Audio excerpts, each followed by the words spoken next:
partie amélie.fr. Donc, comme je disais aux premiers qui sont arrivés, il y a quand même beaucoup de choses à voir sur amélie.fr. Donc, au sommaire, aujourd'hui, comment accéder au site, découvrir les différents services, toutes les démarches que vous pouvez faire sur le site amélie.fr. Et j'ai fait un tout petit topo assez léger sur le dossier médical partagé, dont on parlait la dernière fois. Donc, pour commencer, vous allez aller sur votre moteur de recherche habituel, plus fort, tout ce qui va bien, et vous allez taper amélie.fr. Et lorsque vous allez taper ça et que vous allez faire entrer, vous allez valider, vous arriverez sur ce site-là. Vous voyez, hop, le site vitrine traditionnel. Donc là, il n'y a pas encore de compte client, c'est juste le site générique. Ils vont vous demander de saisir le code postal de votre région pour pouvoir sélectionner les informations qu'ils considèrent opportunes pour vous par rapport à votre département. Donc, vous faites 5400 là, ou 5350 et vous continuez. Lorsque vous arrivez sur cette partie-là, une fois qu'il vous a laissé accès à la totalité du site, vous avez cette petite barre en fait d'outils sur la droite. Et notamment avec vous voyez un petit icône avec un rose ou en rouge, je sais pas quelle couleur vous le voyez, peut-être rose fuchsia. Par cette icône que vous allez pouvoir rentrer dans votre espace, puisque là on est sur un site général et pour pouvoir aller sur votre compte client, il va falloir passer par ce petit icône rose. Donc là, vous pouvez cliquer dessus et voilà ce qui va passer derrière, ce qui va arriver derrière. Et vous voyez, quand vous cliquez dessus, il y a tout le menu en fait qui se déroule. Et donc là, on voit bien, c'est pour aller sur le compte Amélie. Voilà. Donc quand vous êtes ici, sur amélie.fr, toujours une petite page d'accueil pour vous accueillir, où vous avez se connecter. Donc là, on continue. Encore une page de plus. Donc, on appuie sur se connecter. Et là, vous avez toujours deux possibilités sur les sites du gouvernement. Vous vous rappelez, la semaine dernière, on avait sur le site ANTS, pour les titres sécurisés, la carte d'identité, le passeport, la carte grise, vous aviez aussi cette possibilité-là de rentrer avec France Connect. Donc, c'est vrai que vous le voyez au fur et à mesure qu'on travaille sur ces sites-là avec les Zooms, vous voyez que France Connect, ça peut quand même être pratique parce qu'avec juste un identifiant France Connect, vous pouvez vous accéder aux titres sécurisés, mais aussi aux impôts, à l'assurance retraite.fr, etc., à votre compte sur la Poste. Enfin, voilà, il y a quand même beaucoup de portes d'entrée uniquement avec cet identifiant-là. Donc, c'est vrai que ça peut valoir le coup de l'utiliser une fois pour toutes. Si vraiment ça ne vous intéresse pas d'utiliser ce portail-là, eh bien, vous passez par la création d'un compte traditionnel. Et donc, pour entrer sur le site de amélie.fr, la porte d'entrée, c'est déjà votre numéro de sécurité sociale. Donc, il faudra avoir votre carte de sécurité sociale juste à côté de vous. Et un code. Donc, en général, quand vous commencez à vous connecter sur Amélie, votre caisse d'assurance maladie, elle va vous envoyer un courrier avec un code provisoire à 4 chiffres. Donc, c'est ce code-là qu'il faudra rentrer. Parfois, on oublie le code aussi. Donc, sinon, vous tapez sur code oublié et là, il vous proposera de vous renvoyer un code provisoire. C'est assez sécurisé, amélie.fr, de ce point de vue-là. Quand vous avez rentré votre numéro de sécurité sociale, le code provisoire que vous a donné l'assurance maladie, vous allez arriver sur ce portail-ci. Donc là, amélie.fr vous prévient que le mot de passe qu'ils vont vous donner ne peut servir qu'à une première connexion. Ensuite, il vous recommande de faire votre propre mot de passe, un mot de passe bien sécurisé. Ça, on l'a abordé plusieurs fois tous ensemble. Vous voyez, là, il vous propose entre 8 et 50 caractères. Alors, je ne sais pas si vous imaginez le mot de passe que ça peut faire. Donc là, il vous propose des caractères latins minuscules et majuscules. Bon, ça, c'est du français. Contenir un chiffre ou un caractère spécial. Donc, ça peut être une étoile, ça peut être le signe dollar, arrobase, peu importe. Ou le plus, le moins. Que des caractères autorisés. Bon, ça, on s'en doute bien. Et surtout, ne pas rappeler des données comme le numéro de sécurité sociale, bien sûr, la date de naissance ou une petite partie de votre date de naissance. Donc, si vous ne remplissez pas ces critères-là, il n'acceptera pas votre nouveau mot de com. Et je peux vous assurer, j'ai fait le test vendredi dernier avec ma mère qui n'avait pas de compte Amélie.fr. Je peux vous assurer que tant que le mot de passe ne faisait pas 8 ou 10 caractères, on n'arrivait pas à passer ce premier écran. Donc, essayez vraiment de prévoir un mot de passe assez long et avec ces majuscules, ces minuscules, ces chiffres. Et donc, le caractère spécial, moi, je mets souvent étoile parce que je trouve que c'est assez facile à faire. C'est sur le clavier numérique au-dessus du 9, c'est quand même pratique. Donc, une fois que vous avez passé cet écran, vous arrivez sur ce portail. Donc là, vous voyez, c'est mon portail sur lequel j'ai fait des captures d'écran. Donc, qu'est-ce qui se passe? Vous avez tous vos paiements, les démarches que vous pouvez faire. Si j'ai des rendez-vous médicaux, c'est là qu'ils seront inscrits. Et il vous propose aussi un espace prévention où on vous fait des conseils sur la façon de vous alimenter, sur la prévention pour le dos, si vous avez des problèmes de dos. Ça peut être intéressant aussi. Et vous avez aussi des messages, la possibilité d'avoir des messages de votre caisse juste là, ou des petites notifications. Donc là, moi, par exemple, j'avais eu un souci sur une prise en charge d'un soin. J'ai arrêté ma mutuelle fin août et j'ai repris une autre mutuelle et une autre complémentaire santé le mois d'octobre. Donc, j'ai un paiement en fait, qui s'est retrouvé entre les deux mutuelles. Donc là, ils me préviennent que ce paiement-là, forcément, puisque je n'étais pas couverte, je n'ai pas été réglée. Donc, rien de plus normal. Donc, pour bien vous retrouver, vous avez vraiment chaque tête de chapitre juste en haut. Vous voyez ma petite souris. Là, c'est la page d'accueil sur laquelle on est. Vous avez vos paiements, parce que là, vous avez déjà un extrait, mais vous pouvez avoir beaucoup plus de détails en allant sur cet onglet-là. Les démarches, et surtout là-dessus qu'on va aller travailler. L'espace prévention, donc c'est-à-dire cette partie-là, vous la retrouvez ici, et les informations. Donc là, c'est vrai que ça vous permet au moins de venir retracer tout l'historique de vos remboursements de sécurité sociale sur un seul écran. Donc, c'est quand même assez pratique. Sur les pages d'après, donc là, c'est vrai que j'ai un peu insisté sur les démarches parce que ça faisait longtemps que je n'étais pas allée sur amélie.fr, je ne me rappelais pas qu'on pouvait faire autant de choses. Donc, peut-être qu'à l'écran pour vous, c'est un peu petit, donc je vais vous les lire. Donc là, dans les démarches, vous avez bien sûr toute la partie messagerie, c'est-à-dire que vous n'avez pas besoin d'appeler la sécurité sociale, vous pouvez leur envoyer un message. Donc, et si, bien sûr, ils vous répondent, c'est sur cet même onglet que vous pourrez consulter les réponses. Donc ça peut être pratique parce que c'est vrai que quand on appelle l'assurance maladie ici, comme Pôle emploi, les impôts et tout ce qui va avec, on a beaucoup de mal à les avoir au téléphone. Là, par cet onglet-là, comme vous êtes déjà pré-renseigné et qu'ils savent qui vous êtes, vous n'avez pas besoin de remettre tous vos identifiants ni d'expliquer qui vous êtes. Ils le savent forcément parce que vous avez envoyé un message directement de votre espace. Donc là, ça peut vous faire gagner du temps. Là, dans l'onglet « Télécharger », je vous lis, vous avez la possibilité de télécharger une attestation de droit, les attestations de paiement d'indemnité journalière lorsqu'on est en arrêt maladie, les relevés mensuels et un relevé fiscal aussi. Donc ça peut être aussi pratique. Donc là, je vais pousser ma souris, sinon on ne va pas pouvoir voir. Dans « Déclarer un changement de situation », si vous déménagez, vous pouvez déclarer votre changement d'adresse, la naissance d'un enfant. Ensuite, je ne vois pas bien. Hop. Modifier les coordonnées bancaires. Voilà, hop là, modifier. Voilà, exactement, Francine. Modifier mes coordonnées bancaires et changer son nom si jamais il y a un divorce qui se profile.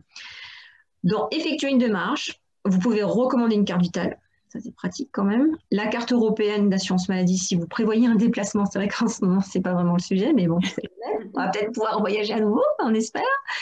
Déclarer la perte de la carte vitale, donc ça, c'est hyper important parce qu'on en avait déjà parlé du vol d'identité, mais ça peut être aussi utiliser votre carte vitale à vos dépens. Donc ça, c'est important de pouvoir le déclarer lorsque vous l'avez perdu ou lorsqu'on vous l'a volé, pour pas qu'on utilise votre carte vitale pour détourner des fonds publics. Déclarer un accident causé par un tiers, faire une demande de complémentaire santé solidaire, créer votre dossier médical partagé, on peut le faire par cet onglet-là, inscrire votre enfant sur la carte vitale de l'autre parent, demander le remboursement d'un transport personnel. Donc, toutes les démarches, elles partent de ces onglets-là, et pour les suivre, vous les avez juste en dessous. Commander le suivi de la carte vitale, le suivi des arrêts de travail et les délais de traitement de votre caisse d'assurance maladie. Donc là, par exemple, moi, j'ai fait vendredi dernier la demande de complémentaire santé solidaire pour ma maman. parce qu'elle a eu le droit à cette complémentaire, mais il faut renouveler en fait la demande tous les ans. Donc, on a pu le faire directement en ligne. Je peux vous assurer que ça nous a vraiment fait gagner du temps parce que la dernière fois, il avait fallu aller chez l'assistante sociale qui avait sorti le dossier papier, tout remplir au papier, redéposer ça à la caisse d'assurance maladie qui a mis 2 mois à traiter un dossier. Alors que là, je l'ai traité en 20-25 minutes, c'était fait. Donc, autant dire que c'est quand même assez rapide.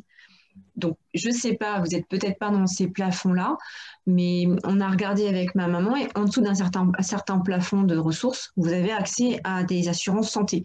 Donc, la prise en charge, elle peut aller jusqu'à 30 € par mois. Je vais vous montrer après les plafonds pour pouvoir l'utiliser. Donc ça, c'est vrai que ça peut peut-être dépanner certaines personnes. Là, je vous ai montré l'espace prévention. Donc, tous les coachings santé qu'ils proposent.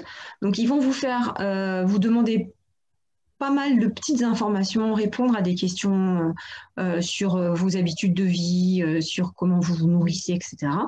Et ensuite, ils vous feront un coaching de suivi par mail en vous disant, voilà, aujourd'hui, pensez à faire ceci, pensez à faire cela.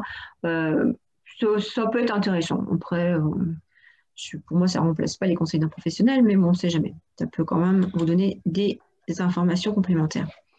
Donc là, je vous ai refait un petit topo justement sur la complémentaire santé solidaire. Donc, lorsque j'ai cliqué sur la partie, vous voyez ici, faire une demande de complémentaire santé solidaire, quand j'ai cliqué ici, vous voyez, hop, ce qui est apparu derrière. Et en fait, on va ensuite, je ne sais pas si vous voulez bien tout en bas, là, sur la droite, évaluer mon droit. Ici, vous pouvez faire une simulation pour voir si vous pouvez éventuellement bénéficier de cette aide-là. Donc la complémentaire santé, cette aide-là, elle va être payée directement à votre mutuelle. Donc elle ne transite pas par votre compte bancaire.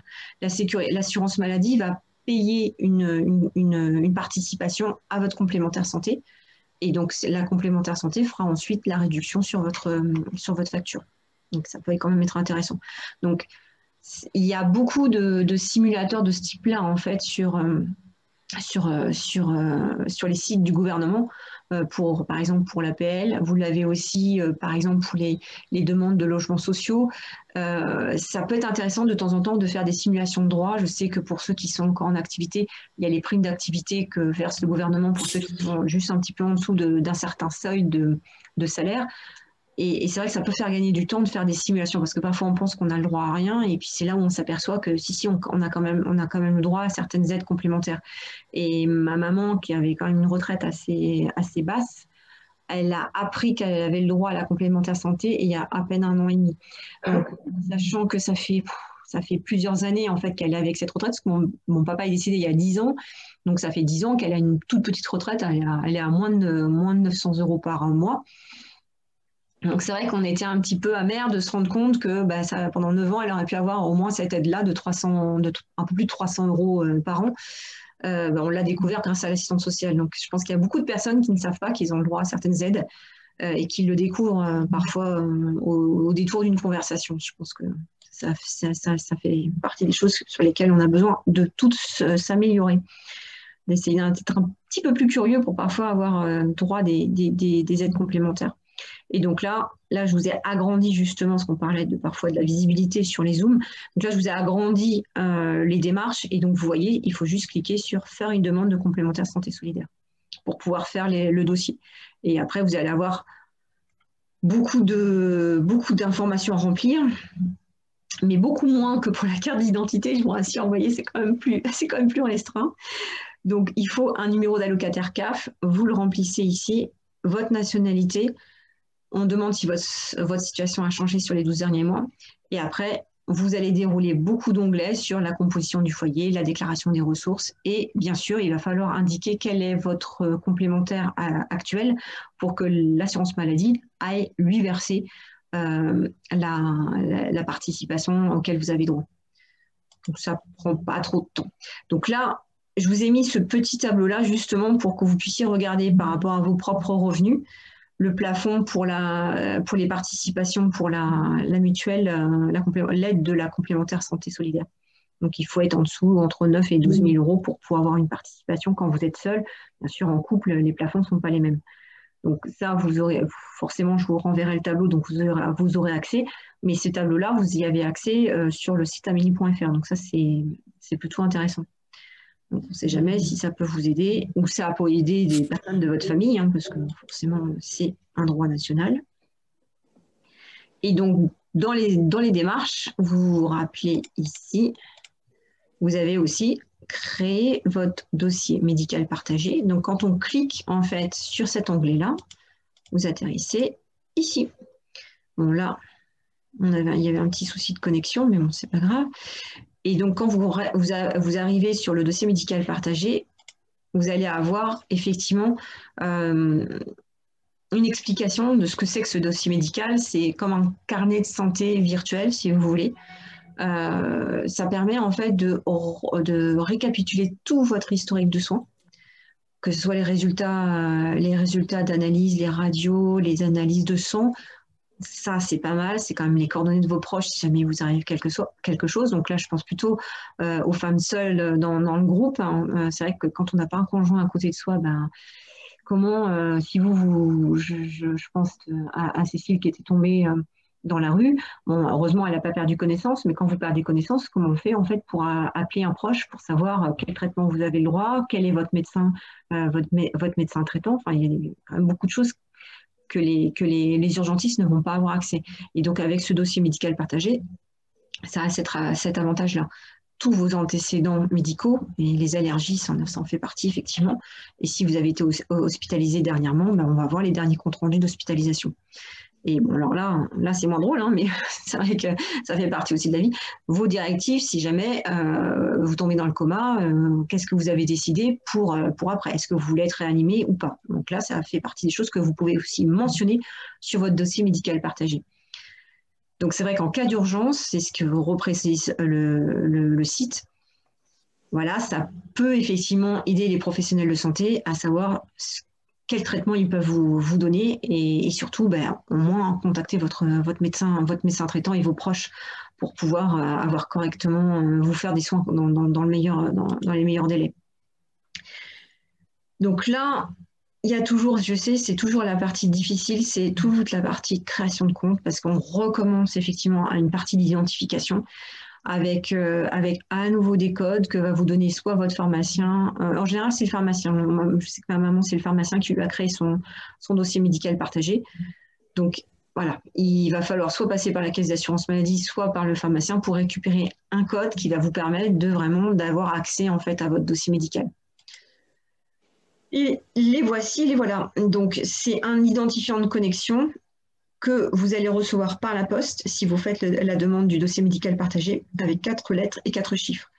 Et vous viendrez les rentrer ici. Et souvent, il vous communique aussi un mot de passe comme pour le site amélie.fr, donc un mot de passe qui sera un mot de passe provisoire et qui vous permettra de pouvoir faire votre première connexion. Donc, je ne suis pas allée plus loin parce que moi, justement, je n'ai pas mes codes d'identification. Et comme ils sont assez longs à obtenir, je pourrais éventuellement, si ça vous intéresse, refaire un petit topo sur la fin de la création du dossier médical partagé. Mais sachez qu'en ce moment, les pharmaciens aident beaucoup en fait à cette préparation-là, parce que c'est eux effectivement qui récupèrent sur toute la partie médicaments, allergies, traitements. Donc je sais qu'ils ont l'habitude de créer les dossiers médicaux partagés. Donc voilà, je vais arrêter. Hop, je crois que voilà.